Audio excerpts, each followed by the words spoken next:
আপনি দেখছেন news now, আমরা জানি কোনটা খবর। ত্রিপুরা ক্রিকেটে নেমে এল শোকের ছায়া। রাজ্য রঞ্জি দলে এবং ভারতীয় অনূর্ধ্ব জাতীয় দলে খেলা প্রতিভাবান ক্রিকেটার রাজেশ বণিকের অকাল প্রয়াণে শোকস্তব্ধ ক্রীড়া জগৎ। শুক্রবার রাতে যান দুর্ঘটনায় মৃত্যু হয় এই প্রতিভাবান ক্রিকেটারের। শনিবার তাঁর মরদেহ আনা হয় ত্রিপুরা ক্রিকেট অ্যাসোসিয়েশনের কার্যালয়ে। সেখানে প্রয়াত ক্রিকেটারের প্রতি শেষ শ্রদ্ধা নিবেদন করেন টিসিএ সভাপতি, সম্পাদক সহ অন্যান্য কর্মকর্তারা। রাজেশ বণিকের মৃত্যুতে রাজ্যের ক্রীড়া অঙ্গনে নেমে এসেছে শোকের ছায়া।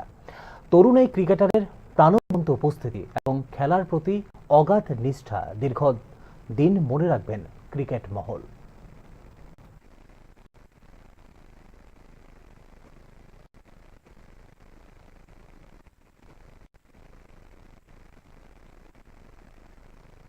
মর্মান্তিক, অত্যন্ত দুঃখজনক, এবং সে তো আমাদের জুনিয়র ক্রিকেটের সিলেক্টরও ছিল।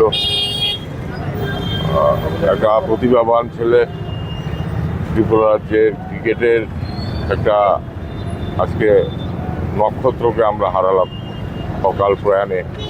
আমরা অত্যন্ত দুঃখিত। আমরা তো সারা ত্রিপুরা ক্রিকেট অ্যাসোসিয়েশন এর জন্য তার সদ্গতি আসার কামনা আমরা করছি ক্রিকেট অ্যাসোসিয়েশন পক্ষ। অকালে চলে গেল, আর কিছু বলার নেই। খুবই খারাপ লাগছে।